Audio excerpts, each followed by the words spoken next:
Right. Hello, everyone. My name is Kegan, and I'm here to talk to you about what I've been working on over the past few months. So I'm here to talk about sliding sync, aka Sync v3. But first, what problem is this solving? Why should you or anyone else care? If you're watching this, then you've most likely used a matrix client like Element before. When you open the app initially, it can take a long time to load. This load time gets worse and worse with the more rooms that you join. This isn't great, so how can we fix this? We can make servers and clients more efficient, whatever that means. This may help a little bit, but it doesn't fix the fundamental issue, which is that sync doesn't really scale. Can we improve the protocol to make this faster and make it scale? Absolutely yes. But first, how does the protocol work in layman's terms? So I have a little bit of a history lesson. No matter what happens, when you open a matrix client, the app sends a sync request to the server over HTTP, looks in its database to find the events, gets your events back and returns it in the HTTP response. Some of that data is then persisted in a database, and then you see your room list. So after the app has performed an initial sync, the matrix client will go and send another request, and they just wait for events to arrive on the server, and then they get returned in the response. And this is also stored in the client's database, and then the message will appear on screen like that. So version 1 of the sync protocol just exposed these two data flows with dedicated endpoints, /initial sync for the first sync and /events for new events. There was a problem with this design though. If you go offline over the weekend and a lot of events stack up on the server, the client will just use the /events API because it doesn't know there are lots of events waiting for it. So this then results in a lot of events coming back, being loaded in the database, and all that massive response being sent back over the wire, which is then persisted in the client's database, and it's a mess. Clearly a better design was needed. So we came up with Sync v2. Version 2 of the protocol combined the two version 1 endpoints into a single endpoint, which was /sync. The idea was that an initial sync was just a /sync request without a sync token. So now, if there were lots of events in a single room, the sync API had a new piece of functionality, the gappy sync. So this is where it would return up to the most n recent events in a room and no more. So the most recent 5 events or 10 events or 20 events, whatever the client wanted. But there was a problem with this. We could do this for the timeline, but it's critical that the client knows the room state. So they display up-to-date information on things like the room name or the member list. So to fix this, Sync also introduced state deltas, which is the difference in room states between what the client used to know and the start of the timeline. So this API works pretty well and is what is currently in the spec and is in all clients today. Note that the number of state events that are retrieved can vary, depends on how much state you've missed since your last sync, and it can be greater than the timeline limit. So naturally, if you have a lot of state, say many people have joined and left the room, then all of these events will be sent to the client. There's a little bit of deduplication done, but primarily they all get sent back. Also, if you have a lot of rooms in your account, even if there are no state deltas, you will get a really large response back if you sync with an old sync token. This isn't ideal because it means that the time it takes to sync and the size of the response scales with the number of rooms that you're joined to. So imagine having lots of rooms and lots of state missed per room, and the responses can become huge. So clearly there has to be a better way. And this is what sliding sync tries to fix. Ultimately, it means sending less data to the client to allow these sync responses to scale independently to the number of rooms or the room state. In order to do this, we need new ways to talk about which rooms to send back to the client and which state to send back, as well as deal with keeping things in sync with when events arrive, keeping things in sync and up to date. So here's a breakdown of how a large user account can be filtered and sorted into a manageable list, of which the first few rooms are then returned to the client. So any proposed API needs to have some way to expressing filtering, sorting, and a sliding window of rooms and ways to select room state. The current MSC exposes an API like this JSON object, The shape of this object is not final. It will change as the MSC gets more feedback.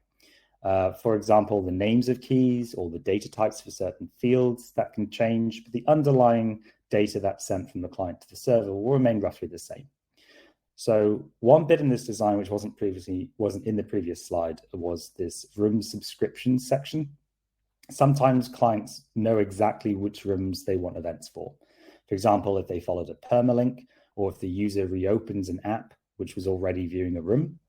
So to accommodate this, there's a dedicated section to subscribe, as in PubSub, to updates in the given room or rooms.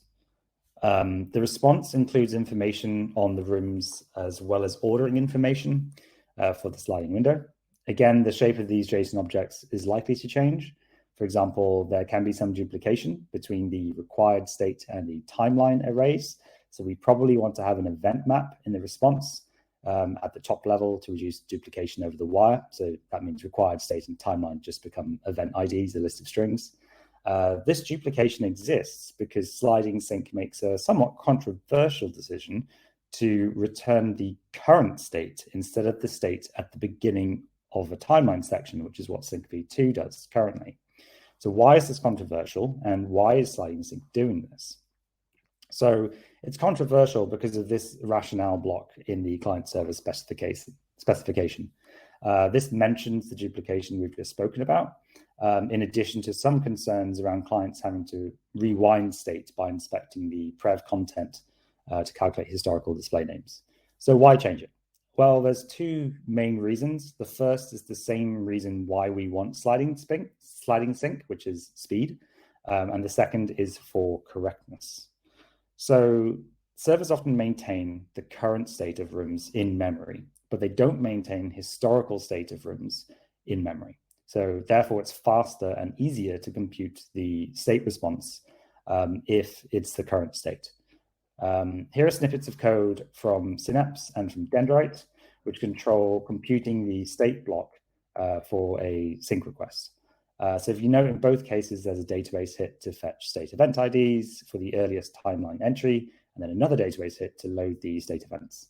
So interestingly, Conduit doesn't actually abide by the specification here and actually returns the current state, that is the state at the end of the timeline. But simply put, returning the current state is much faster for the server to do.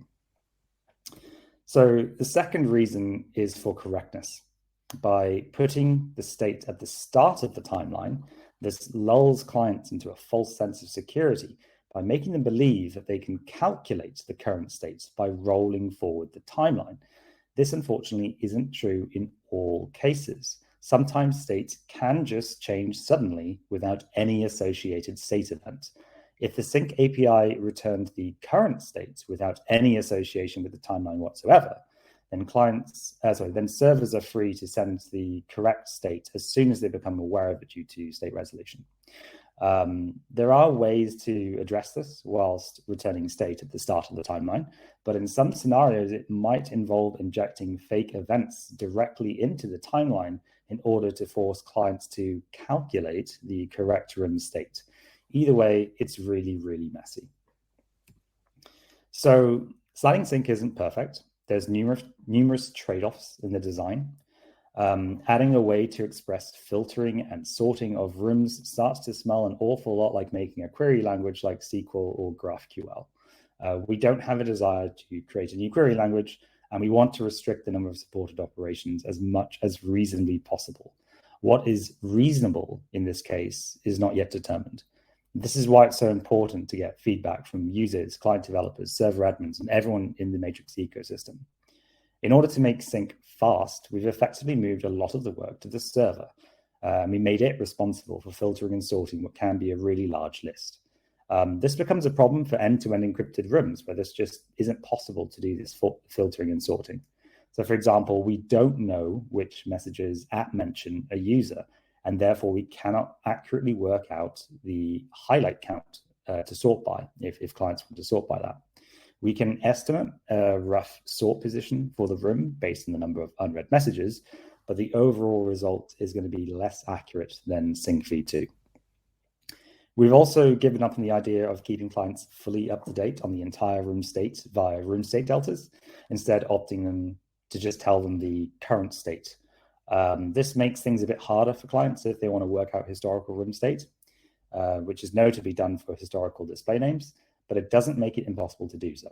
The benefits here seem worth the effort. And finally, by deciding to send clients a subset of their rooms, we're hurting the ability to support offline mode. It becomes harder to track all rooms in sliding sync than it does in Sync v2, because obviously Sync v2 did that by default. It is possible to support this by just making the size of the window equal to the total number of joined rooms. And you do know that because that is returned in the sliding sync response. But it's messy because it comes with a lot of extra baggage, like the room list position updates, and they become irrelevant in this scenario as the client can just do all this client side. We don't have any good answers here yet, and we're still gathering use cases for clients that want to track absolutely everything. But at present, it becomes a bit harder. So the API I've outlined here is wildly different to what came before. So how on earth are people supposed to try it out when neither clients nor servers run this API yet? So to address the server-side portion of this, I've written a proxy in Go, which consumes the standard Sync v2 API and exposes the sliding sync API to clients. So this allows clients to have like a ready-made server to play with. They can even point the proxy at servers they don't control, like their matrix.org account. This is important as these are the accounts which tend to be very large and hence can benefit the most from the sliding sync API. So the proxy is still a work in progress at the moment. It isn't production ready, and you should never use another person's proxy, as the proxy will have access to your account since you must provide your access token to it. For local development and testing though, the proxy is a really great tool. A basic read-only client is also provided in the proxy for people who just want to try it out in the browser without writing any code. Unfortunately, we don't have anything like this for clients. We don't have a client proxy. Many of the assumptions that clients will have made will be broken in sliding sync, such as having the entire room state or having all the rooms on the user's account and so on. Clients will also need to now request sliding window ranges, so there needs to be code to glue together the scroll position in the UI to the sync API. There's a lot of other data that sync sends back, which we haven't even covered yet. These bits of data are generally much simpler problems, and hence they shouldn't be anywhere near as complicated as sliding sync in the core MSD, but they will need to be added before sliding sync can be used by fully featured clients like Element. The sliding sync MSC talks about extensions, which can support opting in to extra data. This opt-in behavior will further help to reduce sync sizes over the wire because you have to explicitly opt into the bits that you want. And the intention is that extensions are independent MSCs to try to break up complexity of sync into more manageable chunks. So an example of an extension is this work in progress extension for two device messages that's currently implemented in the sliding sync proxy. So it supports delivering two device messages to the client when they're requested. There's a dedicated sync token here specifically for two device messages because clients need a way to explicitly acknowledge two device messages, as doing so will delete them from the server. Sync v2 does this implicitly, which has led to numerous end-to-end encryption bugs where two device messages were erroneously deleted without the client having persisted or handled that message yet. Another example is the end-to-end encryption extension, which is also implemented in the proxy, and this adds a few extra fields relevant for encryption. This extra data is now explicitly an extension rather than being added onto the main/sync response. And hopefully you can see how this way of structuring things can allow for much more flexibility when adding more data to sync, both for existing features like receipts and typing notifications, as well as future data. But back to the main proposal. How does all this come together? How does it all tie together when there's lots of rooms and state in sliding sync? So there's now sensible limits in place for all variables. So no matter what size of the account, the responses are always bounded in a sensible way, and clients know what way that is, so they can request more rooms as and when they need to. So I can't emphasize enough how important community feedback is going to be for the design of sliding sync. Please take a look at the MSC or join the community room to provide any and all feedback. I can't promise we will fit in your use case, but the more we identify how people use /sync in practice, the more likely we can come up with a good API shape that's going to work for the entire ecosystem. And this will be critical for the long-term success of Matrix. I hope this has been informative, and thank you very much for watching.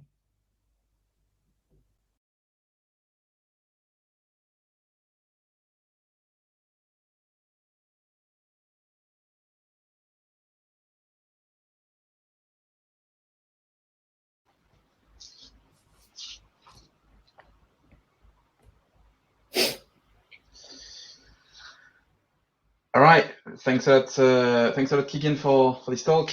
Let's get on with the questions. The first one is, do you know if sliding sync will have an impact on low bandwidth matrix, and if so, which kind of impact? Yeah, so actually some of the sliding sync work has been driven by some of the low bandwidth work, because when I was looking into doing low bandwidth matrix, one of the biggest things that consumes bandwidth is /sync. All those bits of data that you can't opt out of, things like receipts and stuff, or various bits of account data. So it was, that's kind of where some of the sliding sync stuff came from. Was like, well, wouldn't it be great if we could kind of exclude those things? But then it's like, well, that only helps to a degree, because you've then still got the issue of what do you do with lots of rooms, or lots of state in the rooms, or things like that. So it then kind of I kind of progressed from there to developing sliding sync. So yes, it absolutely does have an impact, and actually it drove some of the work. Perfect. Really, really exciting to hear. Do you know which home server implementations are going to receive sliding sync support first? In short, no. There is a proxy, so obviously, technically, all home server implementations will support Sync v3 if they support Sync v2. That's the intention behind the proxy. So there may be some limitations to it. So ultimately, the proxy needs to have that data. So the very first sync request is going to be slow, because it has to hit the v2 API before it'll be blocked on that before it can return the v3 response. But once it's done that, then it should be pretty quick. There will still be some limitations. It won't be the most optimal experience, but it should definitely be enough to get clients dog fooding it and trying it out and seeing how it works for them. Great. Yeah. Definitely exciting to see that people can already have a try. Of course, as you mentioned, it's not production ready yet. So yeah, be careful when experimenting with it. But yeah, exciting stuff. Next question is, will sliding sync support clients that aggressively try to cache room history to speed up local interactions, maybe even improve the support for filling gaps in the timeline? So it's ideally yes. In practice, it's going to be quite difficult to get all of this to work. I mean, one of the things that Sync v2 does very well at is offline support, because effectively you're getting all the data for that account. So, you don't really have any issue there with regards to, you go offline for a while, you can still scroll the room list, you can still click on the rooms, you can see the timeline, you can see the member list, it's a fully interactable, application still. Part of the reason why sliding sync is fast is because it sends less data back, which means you're inevitably going to need to talk to the server a bit more to get some new data. So yes, I would like to support clients who want to aggressively cache to provide a really good offline experience, but it will be very particular, very specific ways that you can do this. And you will then start to lose some of the benefits that Sync v3 gives you. Sorry, sliding sync gives you. It used to be called Sync v3. Some of the benefits that sliding sync gave you, because at that point you are having to deal with keeping a whole bunch of rooms in sync, which means that you get events for a whole bunch of rooms, and you start to scale up these numbers. So ultimately, to provide the best offline support, is you would obviously have every single room on the user's client. But if that user's client, if that user account, has 10,000 rooms, then you need to solely increase your sliding sync window or something like that up until it's 10,000 rooms, and that's not really practical. You have to draw the line somewhere. I don't really know where that line should necessarily be drawn. I think it's not really clear. It would depend on the application, depend on the use case, and it depends on what kind of offline support you want to provide. Because if you do scroll, like you might say, like if you have no internet access, you should be able to scroll the room list. That's fine, but like, should you be able to click on those rooms and then interact with those rooms as well? Or, I mean, I would argue probably yes. That would be kind of nice. But then, okay, well then how much timeline history do you want? Is it still important to see the member list? Obviously, if you're in an end-to-end encrypted room, you need the member list before you can even send the encrypted message. So, it gets really difficult. As for the improving support for filling in gaps in the timeline, that is definitely something which I'm looking into, because it is crazy at the moment, in my opinion. So for context, the people who don't know what this is kind of alluding to is that when you use the Sync API, you are fed events live, effectively in streaming order. So this is just as and when the server gets that event. There are some restrictions on that, but for the most part, it's as and when the server arrives, the event arrives in the server. But obviously, if you've got a gap and you have some history already, because you remember, your client remembers some history, then when you use /messages to get earlier events. But when you get those earlier events, they aren't in the same order. They are in a thing called topological order, which is based on the room DAG, which Shay was talking about a bit before. So that is a problem, because then how do you reconcile those two orders? And also, those orders aren't fixed. Like the streaming order, yeah, sure. Like, we can absolutely kind of timestamp and say, well, market that event, in a primary key, incrementing primary key in a database. But particularly the event DAG order, the topological order, that can and will change depending on what other events are in the room. So then you have to invalidate the orders, and then what happens if there's an event that came in 3 months ago? Like, do clients get told about this or do they not? So that is something which is definitely something which I'm thinking about. It was something I would like to fix. It's a good opportunity to fix that, but I haven't yet got a satisfactory solution yet on this. Right. Yeah. I can imagine that sliding sync is full of annoying tricky questions to answer like that. The next question is, since sliding sync is mostly about performance and bandwidth optimization and all that. Do you know if someone's profiled the cost of using HTTP and JSON versus the cost of using something possibly faster for serializing, parsing, communicating, for example, WebSockets, protobuf? Yes, so this is actually fills quite nicely into some of the low bandwidth work which I was working on, where I tried various different transport mechanisms, various different forms of encoding. We are restricted. We, as in the Matrix ecosystem, is somewhat restricted because, again, as in the previous talk was mentioning, like events, you can add new events and you can add new keys and you can do all, they're extensible. That's a fundamental part of Matrix. So as a result, you can't have a strictly typed schema. So you can't just say like, okay, cool, we're going to allow, everything's going to be strictly typed. We don't need to send keys anymore. No, sorry, you do have to send keys. So this is for low bandwidth purposes anyway. This is what kind of brought into the idea of like, well, why don't we just have integers for the key names that we know about? And then for any unknown or experimental ones, then you have to send the full textual event type or the key names and the content or whatever it is. So that's kind of the so yeah, I have some knowledge of this. Profiled in terms of bandwidth, then yeah, obviously HTTP and JSON is not great for that. And you can look at the low bandwidth MSC, I think it's 3079, if you want to know what the better alternatives are. But in terms of CPU costs, no, I haven't profiled CPU costs for using HTTP JSON versus some alternatives.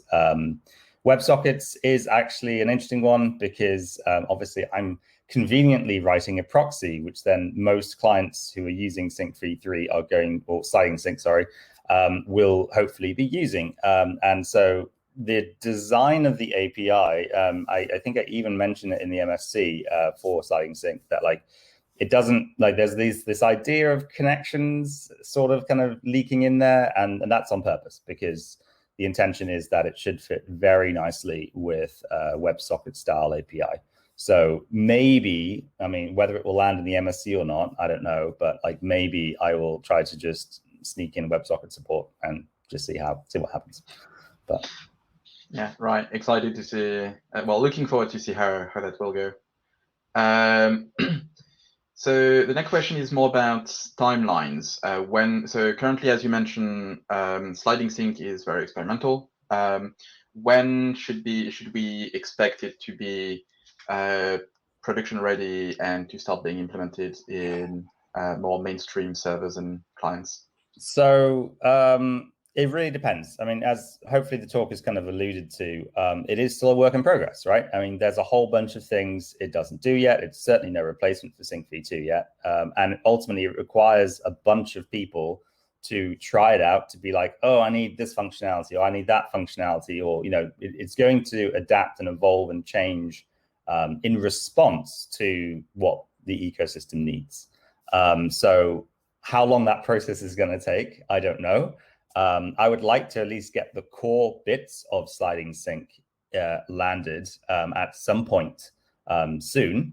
That would be great, even if all the extensions and stuff like that aren't landed, but like we can agree that this is something that we can do. And even if it's just implemented in the proxy for now, that will be good enough for experimenting and stuff like that. In terms of being fully production ready, I'm really not the best person placed to answer that question. I know the Synapse folks are very busy at the moment. They will want it in Synapse at some point, but they're probably going to wait until it's more stable first. As for it landing in Element, that's also another tricky one because, again, a lot of client assumptions and stuff are broken, as I said in my talk. So it's really going to depend because, again, Element uses all parts of the Sync API, relies on that response type. So I can't really say. I would say, you know, Q3, Q4 would maybe be something like a good kind of guess for very basic support. If you, particularly for something like hydrogen or something, might be more practical, might be more useful because it's a simpler client, so it doesn't actually need all of that information and it makes fewer assumptions. But who knows? I don't know. It's going to change, and that's by design because. Yeah, definitely excited to see how everything is going to shape up in the future, and to see when sliding sync will finally be available to use. This is the end of this Q&A. For people watching live, the room will open up in just a few seconds. So you're able to ask Kegan any more questions. And thank you, Kegan. Thank you.